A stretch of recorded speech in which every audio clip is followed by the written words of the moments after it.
Olá, alunos! Aqui é o professor Israel Seric e nessa nossa videoaula nós daremos continuidade às nossas reflexões, aos nossos estudos na disciplina Didática Aplicada.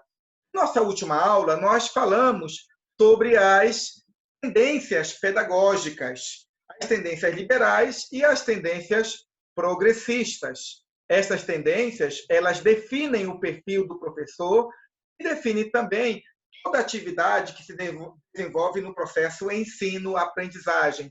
Nestas videoaulas, referentes a essa temática, nós estabelecemos pelo menos 3 objetivos a serem alcançados com essas aulas. Esses objetivos, eles dão para nós um direcionamento sobre aquilo que nós precisamos estudar nesses conteúdos. O primeiro objetivo que nós estabelecemos foi que vocês, após o estudo, após análise do material, tanto escrito como também na nossa videoaula, vocês possam identificar as características da pedagogia liberal, descrever a pedagogia progressista e analisar as teorias pedagógicas que são encontradas nas escolas na atualidade. A partir disso, nós afirmamos que as tendências pedagógicas presentes no Brasil são basicamente 2. As tendências pedagógicas no Brasil são basicamente 2. As tendências liberais e a tendência progressista. As tendências liberais dizem respeito ao quê? Ou quais são as suas subdivisões? A tradicional, a renovada progressista, a renovada não diretiva e a tecnicista. E as tendências pedagógicas progressistas, elas são a libertadora, libertária e histórico-crítica. A partir disso, nós vimos que a pedagogia liberal ela possui algumas características básicas, né, que norteiam o pensamento daqueles que se veem alinhados com essa perspectiva educacional. Primeiramente, elas dão ênfase na aptidão dos indivíduos. Essa tendência não valoriza as questões relacionadas à cultura, o ambiente social do qual o aluno faz parte. Essa perspectiva liberal também, ela enfatiza o conteúdo, ela enfatiza os conceitos, ela enfatiza a figura do professor como aquele que ensina e olha o aluno como sendo aquele que está na sala apenas para aprender, tendo como elemento que possibilita a aprendizagem a memorização.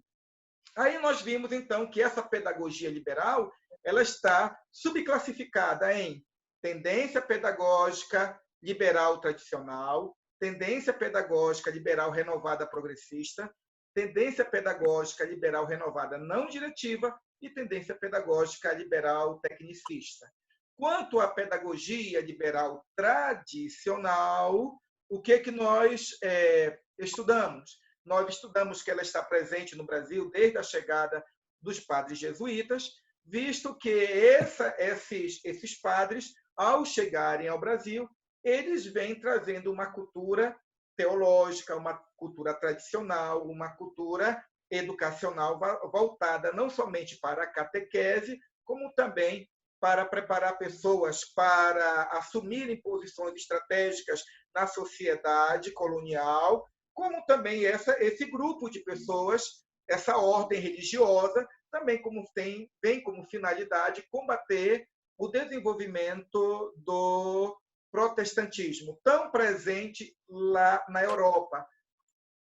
Considerando esses objetivos apontam claramente que essa educação jesuítica era uma educação pautada em valores tradicionais. E, por isso, o processo ensino-aprendizagem também era desenvolvido por essa perspectiva. Segundo se pensava, nesta perspectiva educacional, o professor tinha o conhecimento, o aluno era aquele que simplesmente aprendia pela memorização. Toda a atitude do aluno que não coincidia com os valores ou com os ideais do professor poderia ser facilmente ou rapidamente restringido por um processo de disciplina. Essa disciplina, geralmente, vinha acompanhada por alguma disciplina física, do qual se utilizava de tanto castigos físicos, nós podemos lembrar, entre eles, nós temos especificamente a palmatória, como outros também, né, que eram afligidos pelos professores aos alunos, como também outras violências que hoje nós denominamos como violências simbólicas, quando os professores colocavam em situação de constrangimento estes alunos. Essa pedagogia liberal tradicional não contemplava ou não valorizava os aspectos culturais, a vivência dos alunos, e os processos avaliativos eles eram quantitativos e valorizava-se a memorização como forma de aprendizagem. Após isso, nós vimos a pedagogia liberal renovada progressista.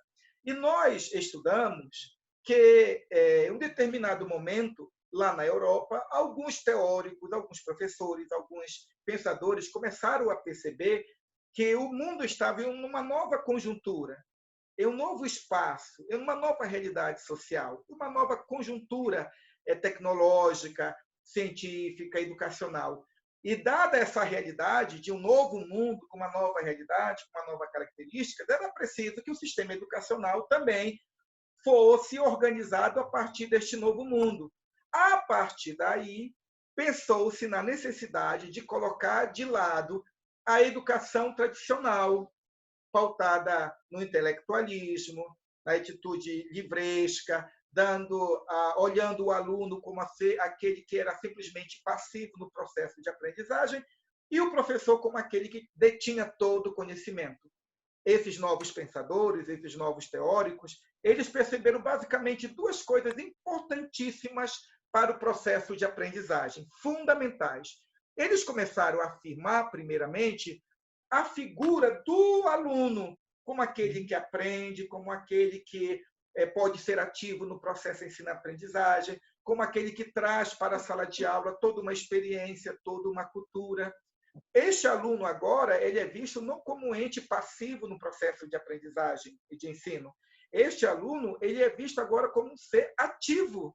Ele é relevante, ele é considerado toda vez quando o professor ele está desenvolvendo o seu planejamento, a sua pesquisa para executar ou para escrever o seu plano de aula.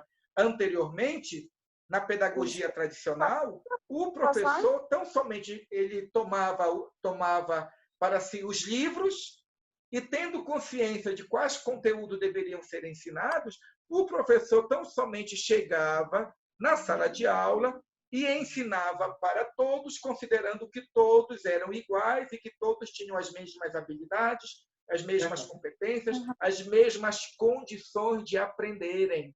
Nesse sentido, qualquer aluno que não aprendia porque não queria, visto que se o outro aprendesse é porque o outro tinha se esforçado, tinha as mesmas capacidades que aqueles que não haviam, de repente, absorvido determinados conceitos. A partir dessa percepção que os novos teóricos perceberam, né, ou analisaram, compreendendo que era uma percepção equivocada, errada do processo de ensino-aprendizagem, né, pensou-se agora, né, numa nova estrutura. E nessa nova estrutura, a ideia que se diz no processo de ensino-aprendizagem efetivamente se realizou, no sentido que agora não somente o professor é visibilizado, mas também o aluno.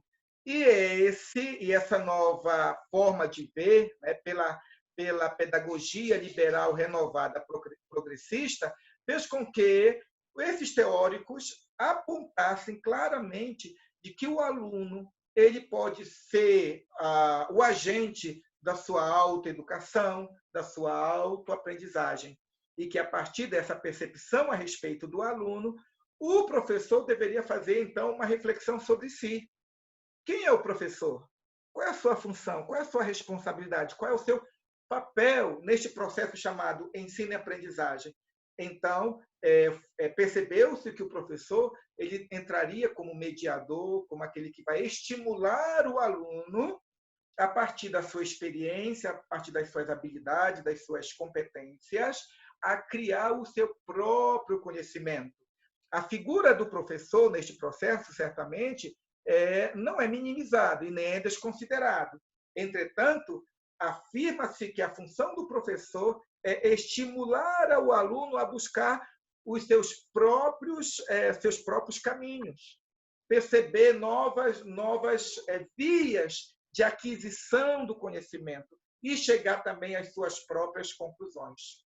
E aí nós temos os teóricos como a Montessori, a Dewey, Jean Piaget e tantos outros, que reforçaram a importância do aluno interagir com o meio, do aluno aprender através da solução de problemas. Resolvendo problemas ou interagindo com o meio é que este aluno vai aprender. E não depende agora tão somente do professor lendo e exigindo que ele decore as informações e os dados. Essa foi a nossa última aula. Nessa nossa videoaula, nós daremos continuidade explicando a pedagogia liberal renovada não diretiva. Qual é a característica dessa pedagogia liberal, gente? Bem, assim como a anterior, essa tendência também é oriunda do movimento da Escola Nova. Entretanto, a tendência liberal renovada não diretiva foi desenvolvida a partir do trabalho do psicólogo norte-americano Carl Rogers. Observem. Percebam a referência teórica que Carl Rogers utilizou para analisar o processo ensino-aprendizagem. A sua formação era em psicologia. E o que foi que ele propôs a partir dos seus estudos? Ele propôs que os principais aspectos a serem considerados na escola são as questões psicológicas, em que os alunos se encontram envolvidos, com maior grau de importância do que os aspectos sociais ou pedagógicos. Então, observem o que Carl Rogers ele entendia. Ele, como um estudioso da psicologia, ele que tinha tanto o cabedal teórico a respeito da alma, da mente do ser humano, da personalidade do ser humano, como certamente também tinha a experiência do dia a dia, né, convivendo com as pessoas, colocando esses conceitos da psicologia na prática, este teórico percebeu que os seres humanos eles aprendem a partir do momento em que estes estão emocionalmente habilitados, capacitados, né? E direcionados para o processo de aprendizagem. Em outras palavras, seres humanos que emocionalmente estão abatidos, estão abalados, crianças cuja vida emocional está confusa, né? Cuja vida emocional está, como que, podemos assim dizer, em frangalhos, tendo esta criança saído de sua casa rapidamente para ir para a escola, né? E tendo deixado em sua casa ou o seu pai doente, ou a sua mãe enferma, ou os seus irmãos passando por alguma necessidade, né? Esses aspectos emocionais que interferem na vida da criança, no dia a dia, Carl Rogers vai dizer, esses elementos emocionais também interferem no processo de ensino-aprendizagem. Quanto mais equilibrado o ser humano estiver, quanto mais a vida emocional do ser humano estiver ajustada, adequada, mais ele estará preparado para o processo de aprendizagem. E segundo o nosso texto de referência, Carl Rogers chegava a dizer que este aspecto emocional ele era tão importante ou mais importante do que os aspectos sociais e pedagógicos. Em outras palavras, o que ele afirmava era vamos considerar a realidade de um professor que preparou muito bem sua aula, é um professor competente, é um professor dedicado aos seus alunos, é um professor que não esqueceu de todo o arcabouço teórico e prático do curso de pedagogia, ele tem interesse real pelos seus alunos, ele pesquisa, ele planeja as aulas. Pois bem, esse professor, que é um profissional competente, comprometido com o seu trabalho, ele vai executar o plano de aula dentro do espaço educacional no qual ele trabalha.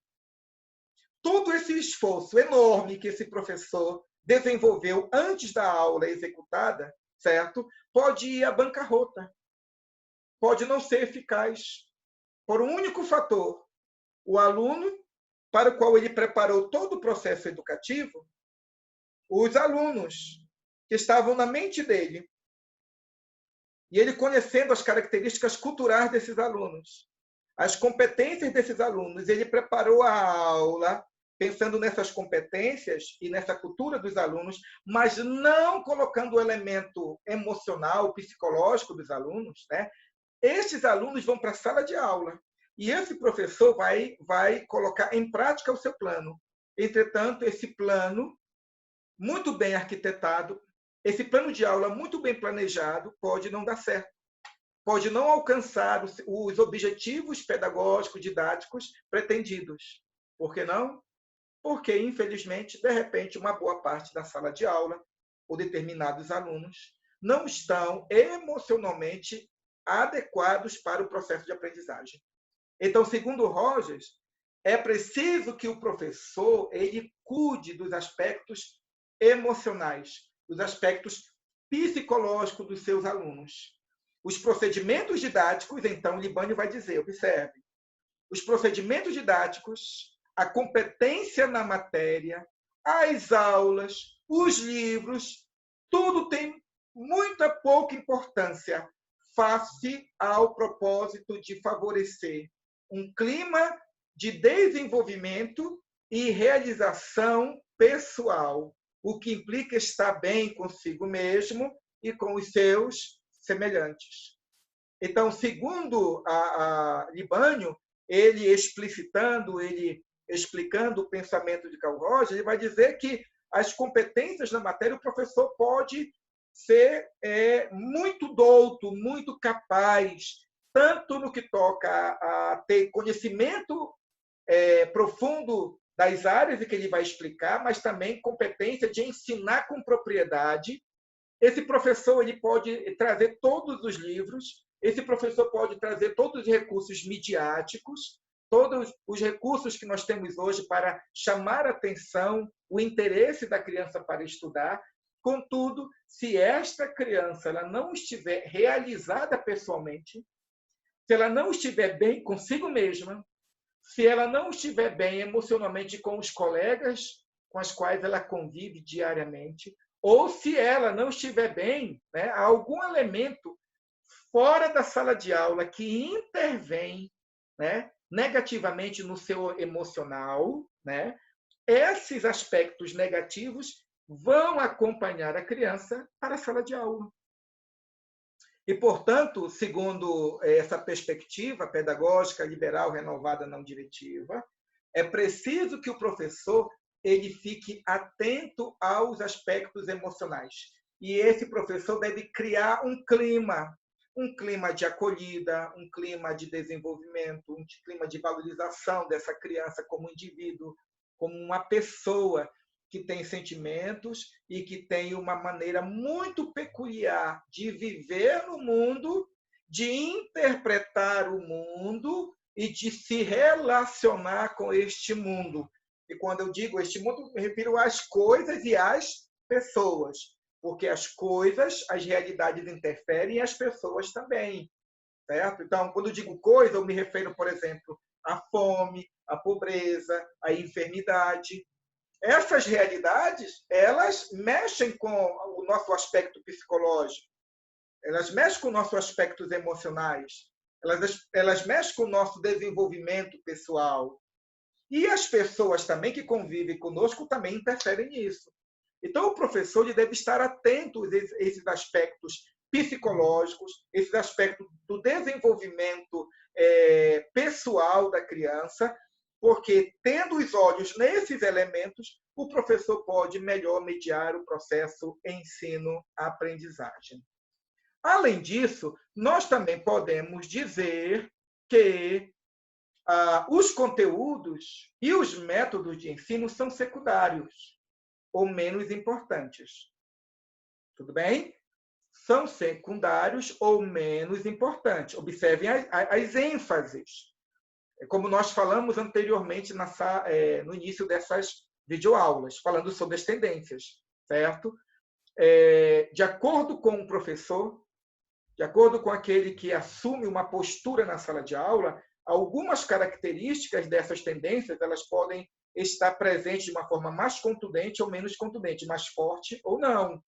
O certo é que a pedagogia liberal renovada não diretiva, ela não coloca de lado os métodos e nem os conteúdos, como se não tivesse nenhum valor, certo?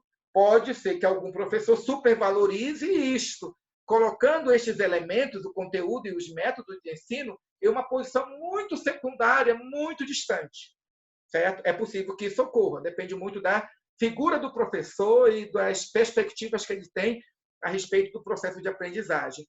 Mas o certo é que a pedagogia liberal renovada não diretiva tem como ponto focal, certo, esses aspectos ligados à formação do indivíduo, ao aspecto emocional. O professor vai, nessa pedagogia, apresentar uma postura que favoreça e estimule as relações interpessoais com o estudante. Isso quer dizer que compete ao professor, ou exige-se do professor, nessa pedagogia liberal, certo? Ter uma inteligência emocional, ter estratégias para se aproximar do aluno, perceber as fragilidades, as situações, as possíveis situações emocionais negativas pelas quais o aluno está passando e, a partir dessa percepção, criar estratégias para ajudar a criança a passar por essa fase, a passar por esse caminho, passar pela situação.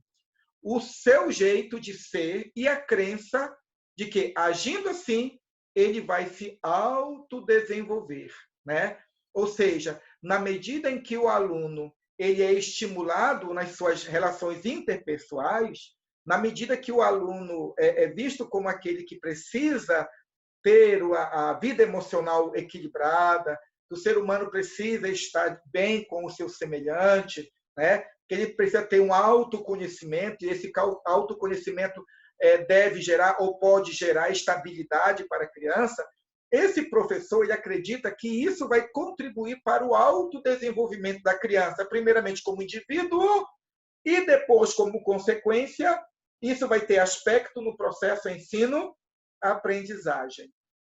Isso vai interferir diretamente no ensino da matemática, isso vai interferir diretamente no processo do estudo das ciências. Como certa feita, uma criança, eu lecionando matemática, e eu perguntei para ela, porque ela não estava ela não estava fazendo as atividades, e ela olhou para mim e disse assim, não, eu sou burra. Esse exemplo já foi falado em sala de aula. Pois é, esse conceito negativo, autodepreciativo, construído no processo ensino-aprendizagem em muitas salas de aulas, certo? E que foi absorvido pela criança naquele contexto, era um elemento que impedia o desenvolvimento daquela criança. Então, eu chamei à mesa, comecei a fazer perguntas para ela, afirmei que ela não era burra, elogiei aquela criança, ela terminou a atividade, fechou o dia, fazendo as atividades. Quando foi na outra semana, quando eu fui dar aula para aquela criança, novamente, era uma criança do sétimo ano, era criança do sétimo ano, eu estava explicando a equação do primeiro grau. E eu me lembro que nessa nova aula, na outra semana, quando eu comecei a passar as atividades, lá estava aquela criança, escrevendo e fazendo o seu próprio exercício. Quer dizer, agora ela, entendendo que podia, que ela se autoconhecia como sendo uma pessoa capaz, ela podia fazer, então, as atividades. Então, essa criança que tem autoconhecimento, que é centrada, essa criança que é estimulada a uma percepção positiva a respeito de si e a respeito das coisas, essa criança que agora emocionalmente pode viver dentro de parâmetros mínimos de qualidade emocional, essa criança ela está agora preparada para todo e qualquer processo ensino-aprendizagem. Promover qualquer outra atividade sem cuidar dos aspectos emocionais, segundo diz Carl Rogers, isso é malhar no ferro frio, ou seja, é não preparar a criança adequadamente para o processo de ensino e aprendizagem. O outro subgrupo da pedagogia liberal, gente, é a pedagogia liberal tecnicista. O que é esta pedagogia liberal? Bem, essa pedagogia ela está relacionada diretamente com a escola e o ambiente produtivo do mercado de trabalho. Ou seja, como é que esta teoria percebe a função social da escola? Ora, a pedagogia liberal tecnicista compreende que a função da escola é tão somente preparar pessoas para o campo de trabalho. E a partir dessa perspectiva muito clara, muito bem definida, todo o processo denominado ensino-aprendizagem se desenvolve. Toda a perspectiva que o professor tem a respeito de si, todo o olhar que o professor tem a respeito do aluno, todo o processo avaliativo é construído a partir dessa ideia primordial. Qual ideia? A função da escola é para preparar pessoas para o campo de trabalho. Nesse caso, cabe à escola ensinar aos estudantes as técnicas necessárias para que se tornem competentes nas funções a serem desempenhadas no emprego. Dessa forma, como que se objetiva a aprendizagem de técnicas específicas, esses princípios científicos, normas e leis serão repassados ao aluno de forma lógica, sequencial, cadenciada, milimetricamente desenvolvida, e esses elementos devem ser tão somente absorvidos pelos alunos. Os alunos, então, devem tão somente entender as ideias, perceber a técnica, compreender os procedimentos, sem fazer nenhum questionamento a respeito deles. Essa pedagogia liberal tecnicista, portanto, ela é focada no conteúdo. E a ideia é que o professor ele deve ensinar tão somente os conteúdos para os seus alunos. Nesse procedimento, ou nessa perspectiva, digo, o aluno é visto como aquele que deve tão somente adquirir o conhecimento. E o professor, como o técnico, como aquele que possui toda uma perícia a respeito do conteúdo a ser ensinado e do como se deve fazer determinados procedimentos técnicos da área ou do curso no qual o aluno está se formando, né? Está se qualificando para o campo de trabalho. Isso mostra que os processos avaliativos dessa pedagogia liberal tecnicista enfatiza, certo, como a pedagogia liberal enfatiza os aspectos teóricos, enfatiza a memorização, enfatiza a precisão dos dados e das informações. Nesses processos educativos, chamado liberal tecnicista, não se enfatiza a reflexão crítica, não há espaço para uma análise da conjuntura, da realidade. Se existe um espaço social que é ventilado, que é debatido, que é problematizado nessas salas de aulas, é exatamente aquele espaço do trabalho para o qual esse sistema educativo está preparando os alunos. Nesse sentido, então, vamos ver que Saviani ele comenta aqui, observe o que Saviani vai dizer.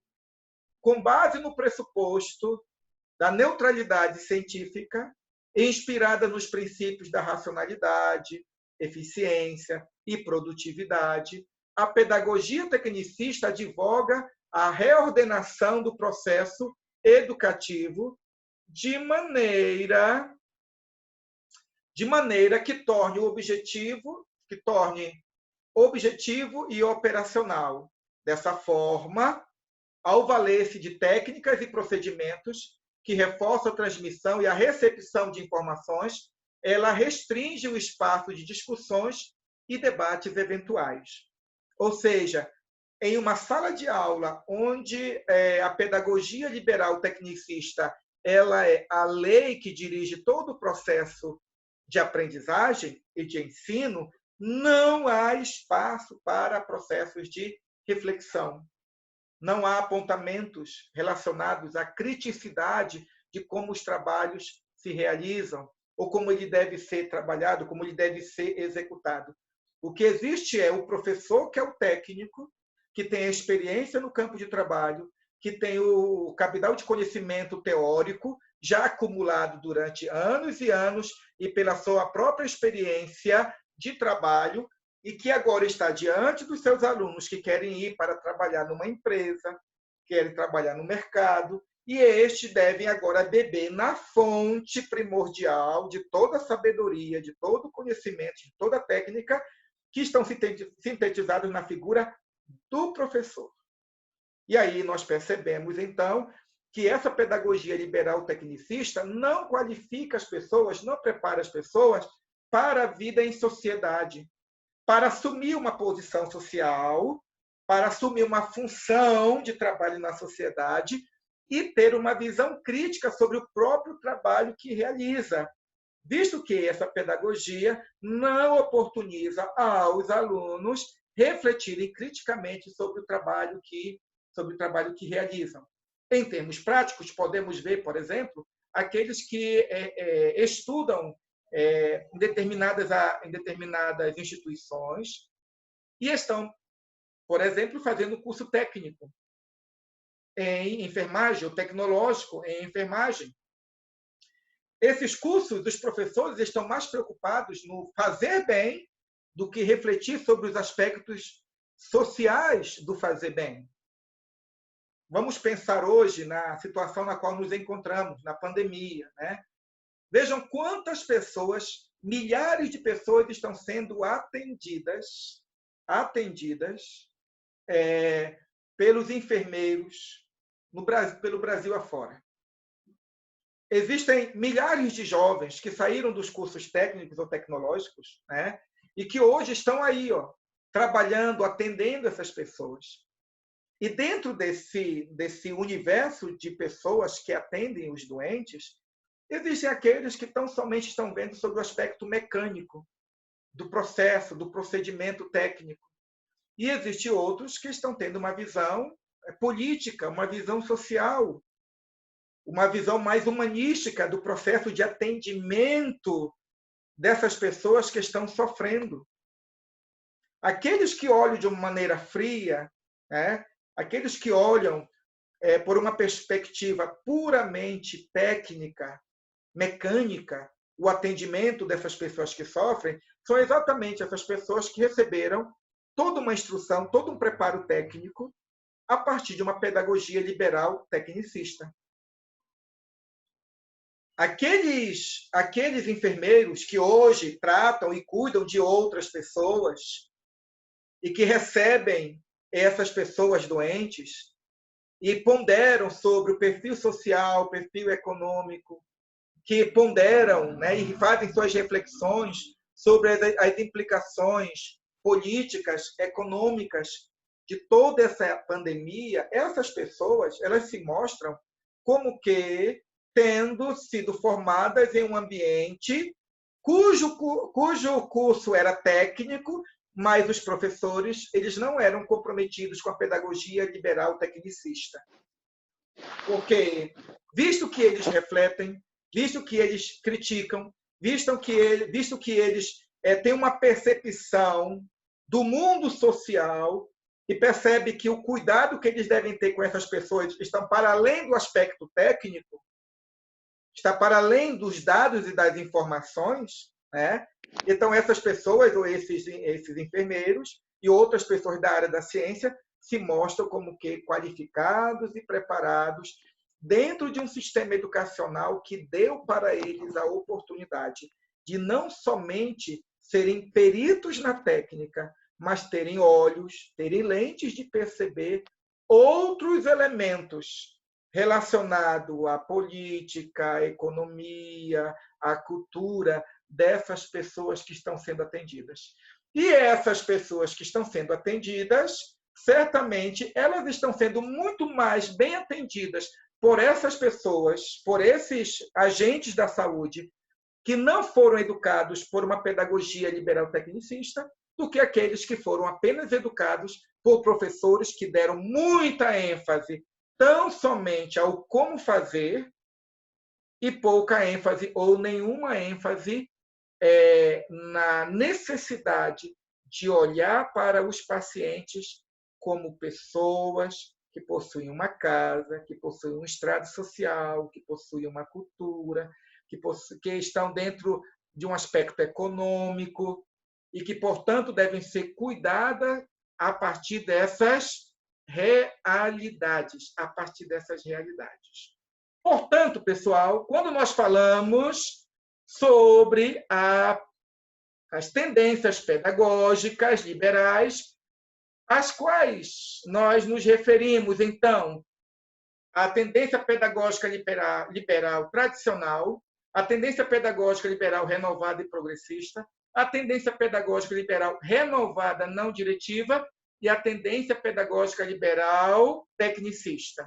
As outras tendências, as progressistas, elas são matérias para a nossa outra videoaula e eu espero vocês até lá.